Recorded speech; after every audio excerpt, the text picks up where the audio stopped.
I think that there's a great deal to be learned from shamanism, but that there is a great deal that can be extrapolated from it, that we need to create our own shamanism, and that we will.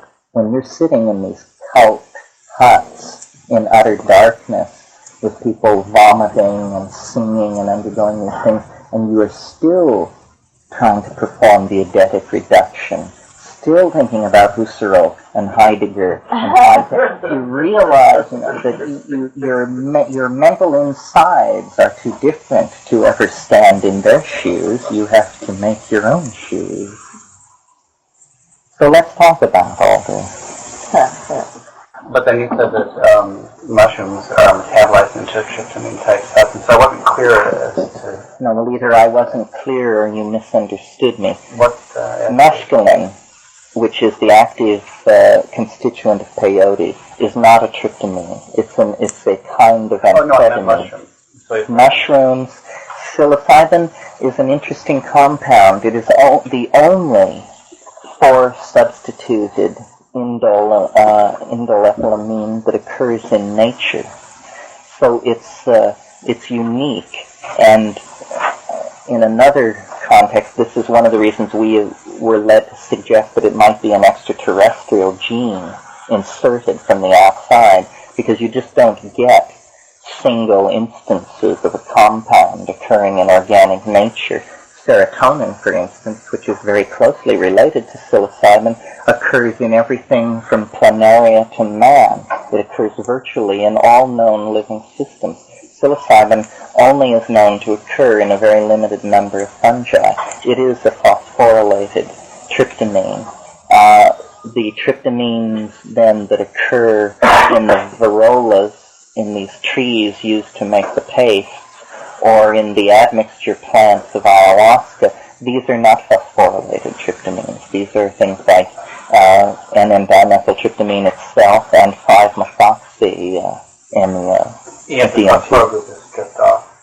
No, it was never there in those cases. No, I mean in the case of mushrooms, yes, it's stripped off as it's metabolized. So, is the end result of subjective experiences similar between psilocybin and ayahuasca? Yes, they are very, very similar, with one exception, I think, maybe more. The major difference is that unlike psilocybin has one very curious property, which is that it seems animate. You contact an organized intellecti of some sort very easily. It speaks to you. I've compared it to the logos of Hellenistic syncretism. It seems to be a psychic component not under the control of the ego. And this is very curious, frightening to some people. When I was with Albert Hoffman at that Entheogen conference in Santa Barbara, I asked him, he discovered LSD and he characterized psilocybin, and I asked him which he preferred to take, and he said he preferred LSD, and I said, why? And he said, there's something too animate about psilocybin, and closer questioning showed that this was unsettling to him. It's too much like the orthodox notion of madness. Having a dialogue with an independent voice in your head is quite unsettling to a certain sort of person, I think. And you don't have the same experience with ayahuasca? It teaches. Do you want to say something about it? I think that ayahuasca has the feeling of some kind of entity in it as well, but it doesn't particularize like the little teachers who can come at you and bombard you or whatever. And psilocybin is sort of more amorphous, very large and very gentle. And so it might have experiences where, I think Dennis did as well, where I was led through the forest by someone so much bigger than me that I couldn't see him or her, but taught about the plants along the way in the jungle, what they were. Once I saw a huge hand dangling above my head that was all black with jewels in the crevices, and it's that kind of entity, not frightening though. I didn't ever find that frightening. The rushing, the coming of it at the beginning when people vomit, when you have a very strong seasickness, that's what they call it, a very strong seasickness at the beginning, that's scary. It's not that, and you quake And they seem to encourage that. For instance, this shed where we would do it had a corrugated roof and no windows, but it was up on short stilts. The shaman would stand up and put his hands in front of him and tremble, and he would transmit this trembling into the floor and shake the entire building. And several times the protocol is when you feel that you're going to vomit, you just go outside and vomit. And people are coming and going all the time. We didn't vomit that much, which was very puzzling to them. They really stress vomiting, and they identify the vomiting with the purgative effects of it. And when we would not vomit, they'd say, oh, you must live very cleanly, you must be in very good shape. But actually all that was happening, I think, was that we were following the rules they laid down, and they were not. Like they would say, never eat pork before doing it, don't eat anything for 6 hours before doing it, no salt, no alcohol, and we would do this and be fine, and they would just be pigging out 10 different ways and getting sick. But the entity in ayahuasca, it teaches by showing. The visions teach. The thing in psilocybin is much more puzzling. I mean, it's a haranguer. You actually have, psychic arm wrestling with somebody who wants who loves controversy and rhetoric and is well able to express itself and present itself. That's a very puzzling thing that could lead one far afield if you sought a reasonable explanation. So those are the major differences. I think ayahuasca lends itself to be a better healing drug than psilocybin. Because it is gentler, because you can still communicate with the other people. It's very close. It's like this number of people in this small space, and it can flow back and forth, whereas psilocybin, if you've experienced it, it just sort of blasts off, right? So maybe you can do personal healing on psilocybin, but collective healing, I think ayahuasca is really beautiful.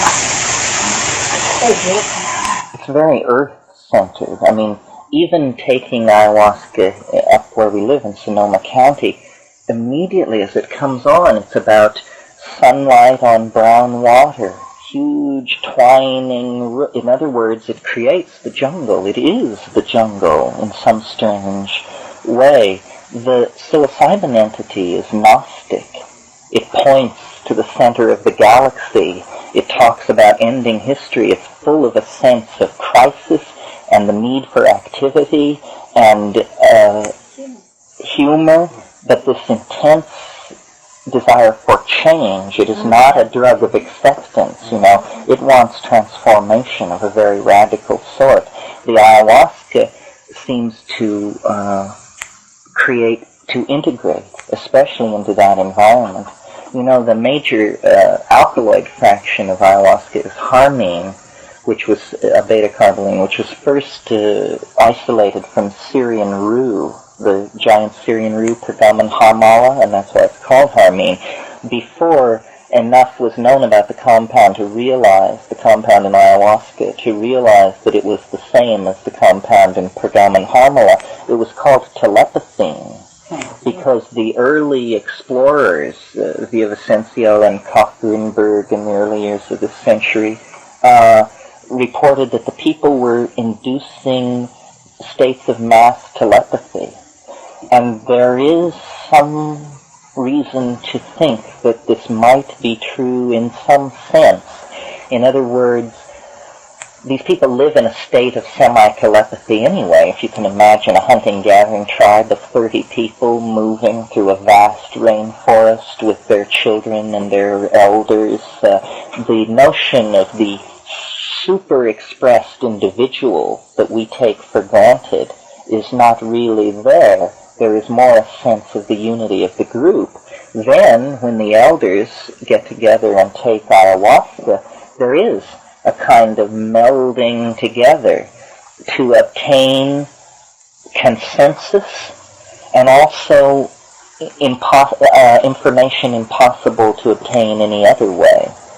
For instance, weather information. Shamanism is always related to weather prophecy, and it's always been assumed that this was just a wing and a prayer, or that they had that they were super sensitized to environmental clues about weather change, but also things like game movement.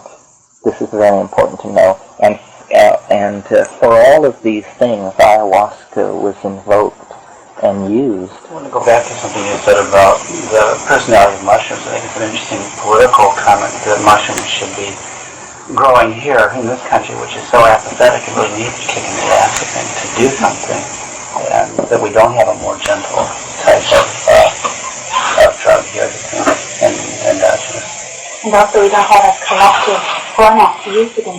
So people have to experiment individually and gradually come to decisions to experiment collective.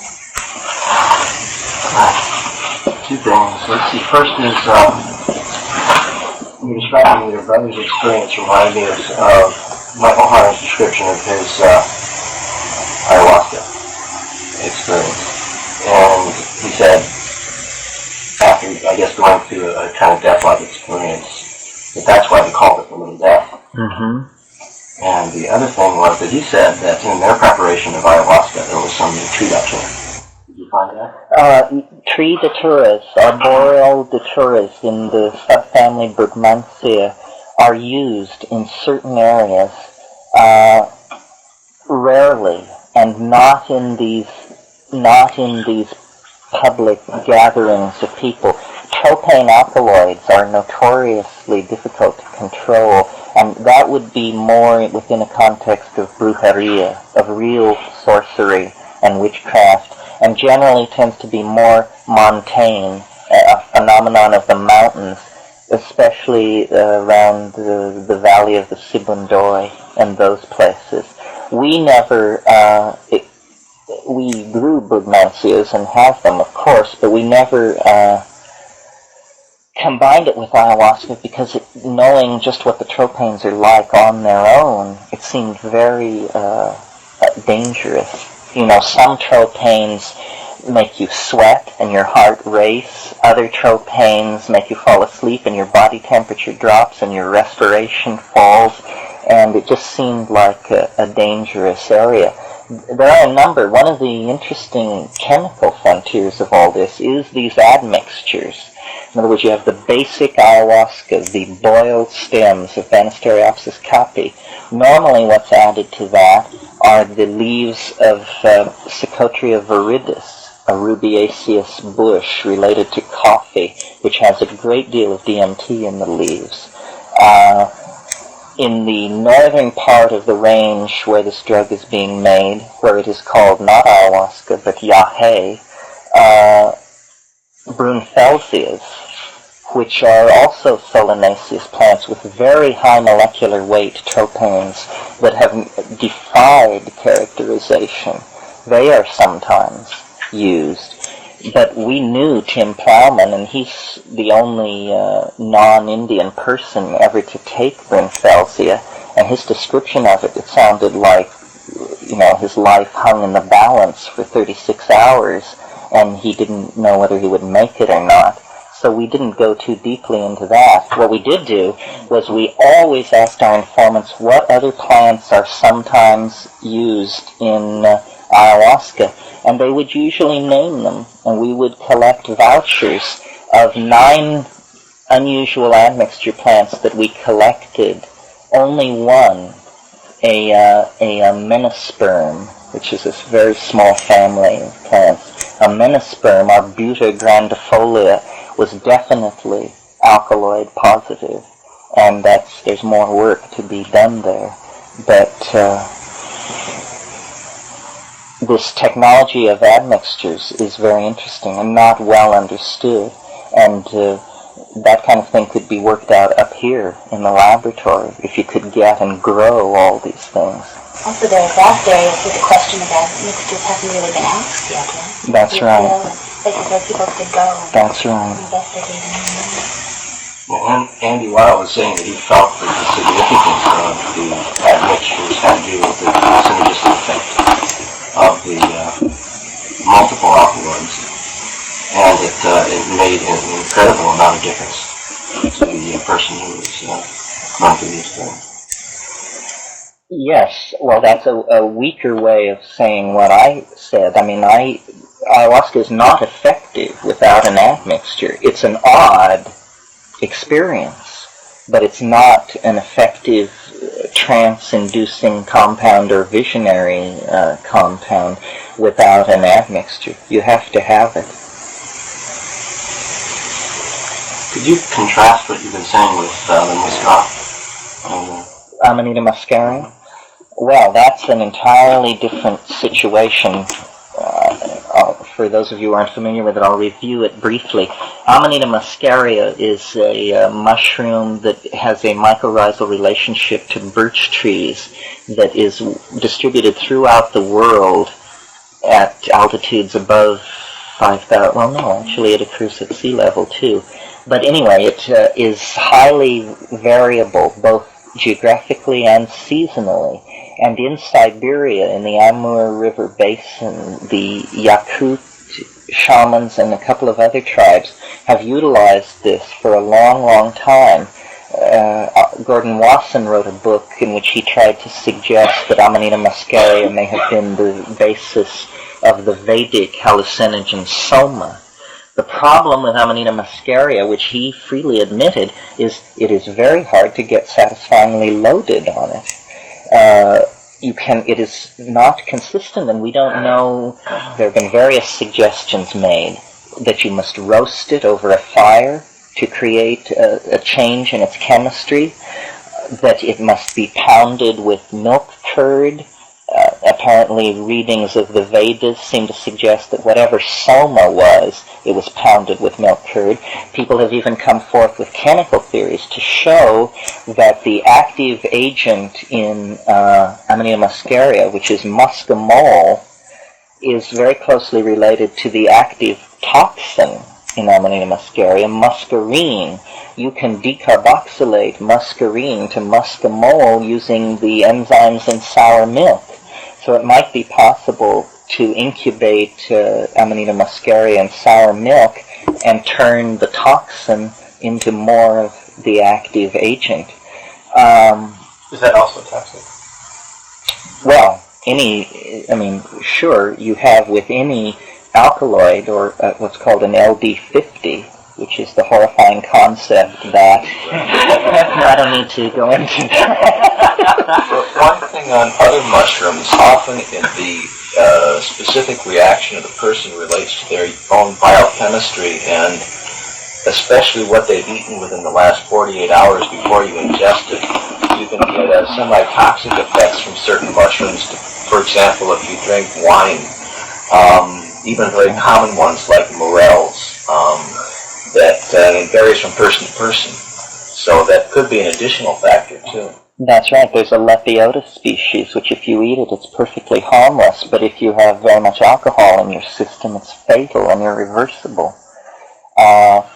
Another thing to bear in mind is that there are a number of monoamine oxidase inhibitors that occur in foods. Certain foods are high in these things, and for instance, soft cheeses, bries, and camemberts are just loaded with tyramine, which is a monoamine oxidase inhibitor. This is why certain antipsychotic drugs, this is an admonition that they must not be given, and I think it would be murder to take ayahuasca on top of a typical diet of camembert and brie. Fortunately, these things are unknown in the Amazon. Berkeley, it must be a hard time, though. Yes, in Berkeley, it'd be tricky. You have to keep track of yourself. But I definitely felt when we were in the Amazon, the diet is so strange, and you cannot avoid it because everything you carry in goes on your back or on the back of an Indian who you are paying, and it may not seem like much, but over days and days.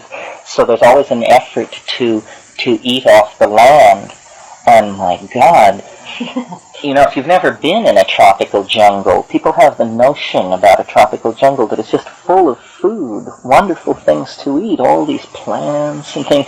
But you see, the Amazon has been above water 220 million years. That's 220 million years of uninterrupted evolution of a tropical ecosystem with ample water supply. So that means every ecological niche is occupied. Protein is at such a premium, but there is no protein. You could starve to death in the Amazon. There is no protein. Chambers, who's the world's expert on the tropical rainforests, estimates that in the Amazon, 96% of all utilizable organic material at any given moment is in a living system. In other words, only 4% of the organic material is not at any one given time in an organic system. What that means in practical terms is that a leaf falls. 10 minutes later, it's gone. The leaf cutting ants, the this, the that, it just sucks it right up, And minerals in free suspension in rainwater, they estimate the average flow distance of an ion in rainwater is something like a centimeter before it's uptaken into a living system. So there is no food in the Amazon, and this is one of the reasons why coca is so popular. Coca in the Amazon is not a drug. It's one, a food, and two, an appetite depressant. And this is what they are, and people, no matter how deeply you go into the Amazon, people are outraged at the notion that coca could be thought a drug. A drug is something bad. Coca is wonderful, So,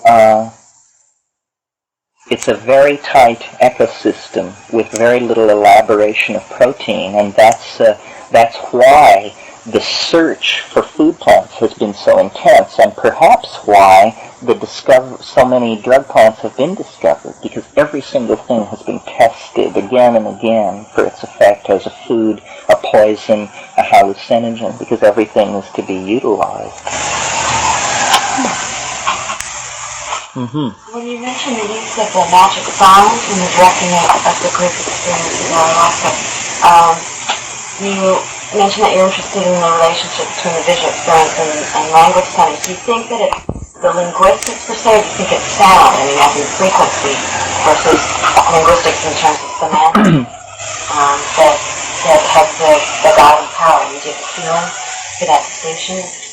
Well, is it possible for a human being to make sounds which do not reflect syntactical deep structure of language? In other words, we're so hardwired for language that in any extended vocalizing, a Chomskyite would be able to come and find the linguistic structure of it. I'm not sure. I think this is a really interesting question, because you have input through the senses. You have one sense perceptor which is geared to transduce audio input, and one which is set to transduce visual input. But it's probably something about the way these perceptual systems have evolved that they divide the incoming input. Actually, all that's happening is that you're moving through a multi-leveled wave system of various kinds of inputs, which you are transducing into tactility, vision, and sound. I think this is a very interesting area for research. Just recently, someone sent me an article which I thought was very, very suggestive. It occurred in no less respectable a place than Martin Gardner's, or the amateur scientist column in Scientific American. But they were pointing out in there that if you can sustain 100 hertz hum with your voice, you can actually make an electric fan appear to slow down and stop. You can also cause roll lines to appear on a TV set. Now, what exactly is happening here? It isn't that the fan slows down or that the roll lines appear on the TV. The scientific explanation which they put forth was that a well-sustained 100 hertz hum actually vibrates your eyeballs so that they become like strobes. and you can freeze motion, and you can slow things down and start them up again. So other people aren't able to perceive it. No, other people don't perceive it, but you perceive it. And there were anecdotes about airplane mechanics who can look at a spinning propeller and tell if it's flawed by jerking their head back and forth very quickly. And this is very interesting, because here is a way to use your voice to control your visual input and to actually gain secret information. If we had written a secret word on that propeller, you could win bets in a bar. So I think this needs to be looked into. What can we learn about the world by subjecting our bodies to different kinds of self-generated vibrations? And, without the backup of someone like Martin Gardner, I'm sure people would dismiss a rap like that as pure fancy, utterly preposterous. The guy who wrote the article said it was very hard for him. He didn't have perfect pitch. It was very hard for him to maintain this 100 hertz hum. So what he did was he got a wave generator which would perfectly generate the hum, and then he modified a football helmet so that he could strap it to his stereo speaker. So he would rest his chin on his speaker, run this thing up to 100 hertz, and then stop the motion of the fan. Well, this is just an example of peripheral human abilities that we have not explored. I'm sure you all on LSD have experienced the time smearing effect of motion, where you move your hand and it just leaves it hanging there in all of its stages. And people will say, well, your retinas are simply not quenching the previous image. There's some problem in the something or other. But the effect is to smear the psyche in time, because the psyche is defined largely by the way the sensory inputs are interpreted. So I think these linguistic phenomena are very suggestive of special abilities. I've said many times, you've probably all heard me say it, Philo Judaeus, who was an exact contemporary of Christ, born before, died after, was on a bug about what he called the more perfect logos. And he said the more perfect logos will be beheld rather than heard, but it will go from being heard to being seen without ever crossing over a quantized point of division. Now that suggests that hearing and seeing are just two ends of a continuum, and that your eyes slot you into part of that spectrum, your ears slot you into another, but that it's really a continuing spectrum. And the evolution of this more perfect logos is my hope for psilocybin, that this can become an experience for people, a kind of Urshbach. You may be aware of Robert Graves' book, The White Goddess, where he talks about a perfect poetic language that predates history, a language of poetry so intense that to hear it was to understand it. It required no conventionalizing of cultural context and dictionary. It was so laden with existential validity that to hear it was to understand it.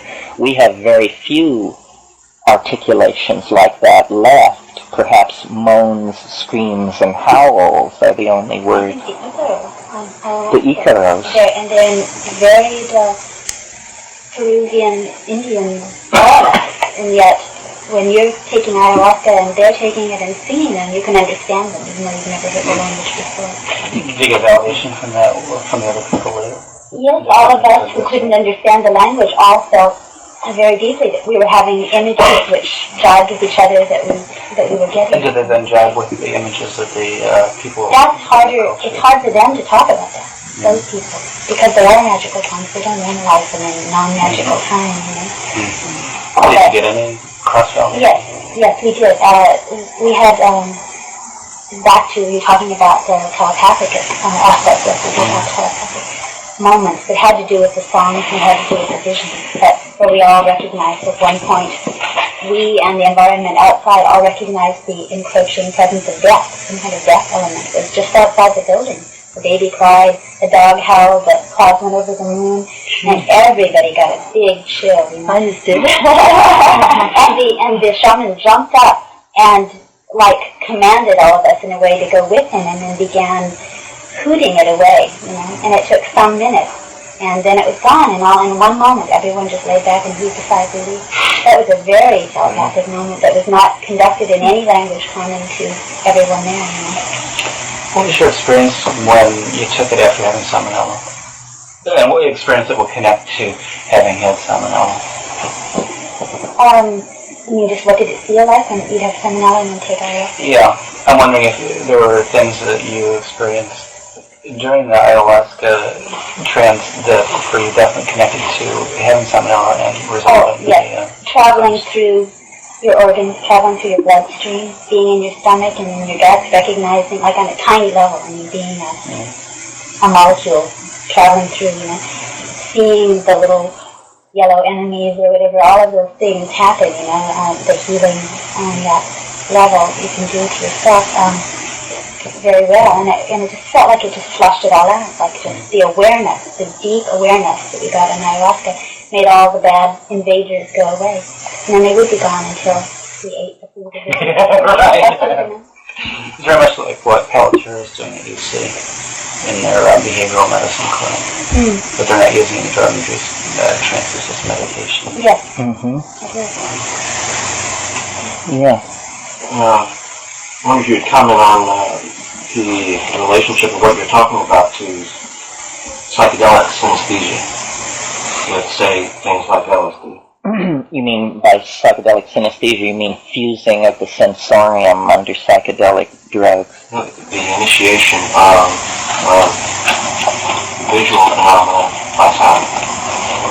You mean, do I think that happens on LSD? What you're talking about in ayahuasca. Yes, pretty much, except that it's controllable, you know, and in fact, that's almost too restrictive a term. It isn't that the sound controls the visions, it's that the sound is the visions. And if you want to change the vision, you must change the sound. And so you actually can take control. Ayahuasca is wonderfully suggestive and can be led in a way that these other things sometimes can't be. For instance, one of the most puzzling things that it can do is that you can suggest a motif, for instance, Art Deco, and it will just go to that and flood you with millions and millions and millions of objects, all perfectly exemplifying this very constrained artistic style. And then you can say, no, attic vases. Let's do attic vases. Thousands of them, more than there must be, you know? And then you can say, okay, now do one that now surprise me. And it will produce an equally aesthetically coherent stream of images that are not referent to any historical period. So then this raises questions, you know, what is fashion? What is style? What are these collective image systems which come out of nowhere, gain great power, and then fade away? And how is it that a drug can command them out of the single human mind? What does it mean that on a psychedelic drug, one person can see more art in an hour than the species has produced in 10,000 years? What does that say about how effectively we are accessing our souls? The potential then is so great. I mean, you prove it to yourself, you know? I mean, it's very frustrating to imagine that kind of beauty, those depths of ecstatic revelation are that accessible to the individual and so totally hidden from us as a group. How can you potentially tell in our time?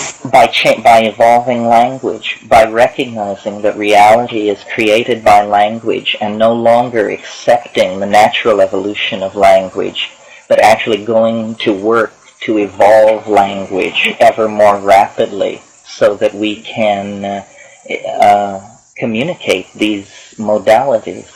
I think that's a lot of what's happening here in these kind of meetings of trying to put together some of express music experiences that doesn't totally violate them and rip them apart. It's a very long process creating a new language. You mentioned at one point transcending the ego, what some of these people experience was it in a specific human event for each person, or was it a collective event that happens when you get off, or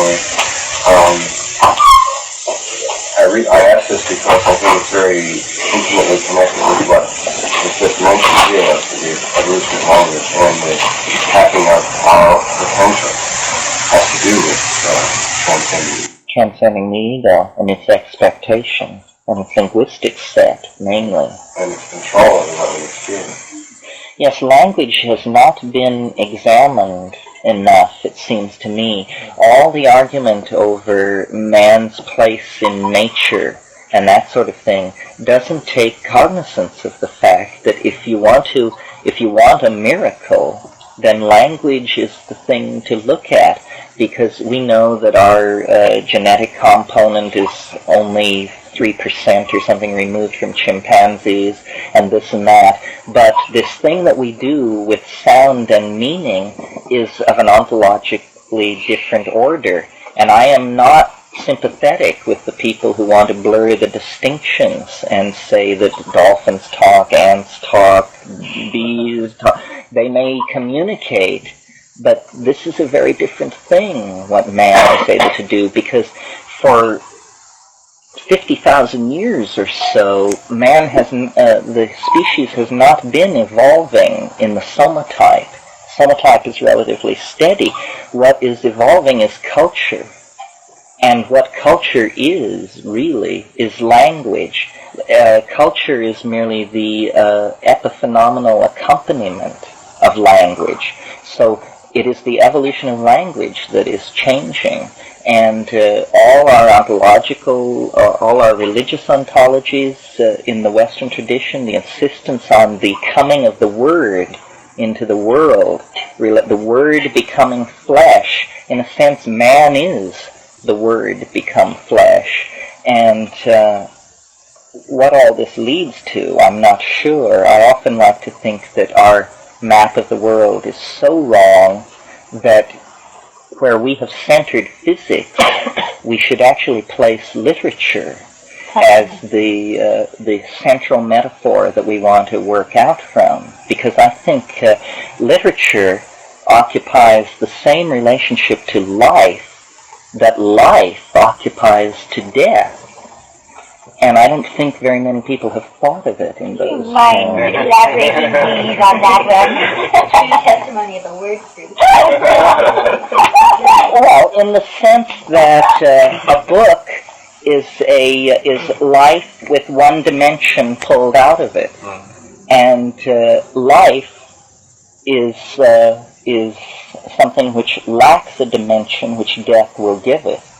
I imagine death to be a kind of release into the imagination, in the sense that for characters in a book, what we experience is an unimaginable dimension of freedom.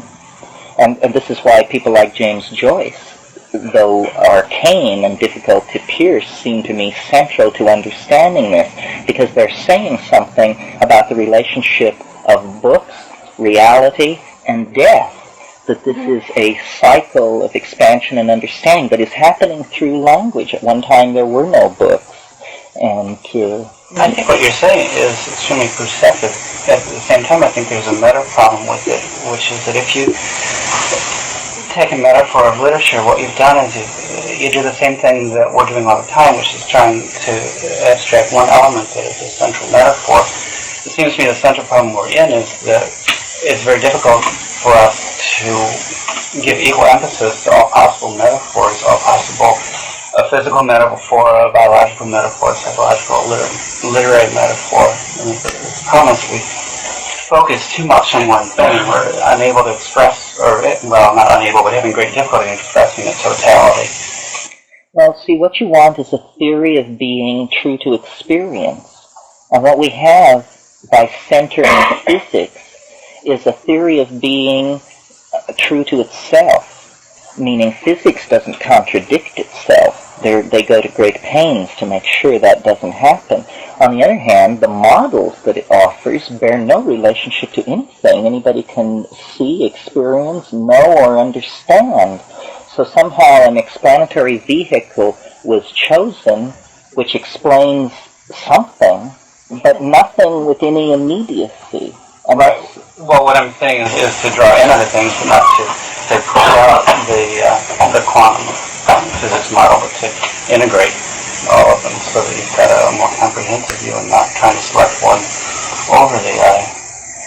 Yes, but you want it to be true to experience. Yeah. And the entire set of objects manipulated by physics are unseen, unknown. I mean, to take as simple an object in physics as the electron, it seems more remote than the resurrected Christ to me. And yet, by invoking those notions, we then created them, to try and find further and further particles. We created more them, and more. that's right, but do these new creations then reflect back on experience? Do we learn then to be better people or more at ease with ourselves?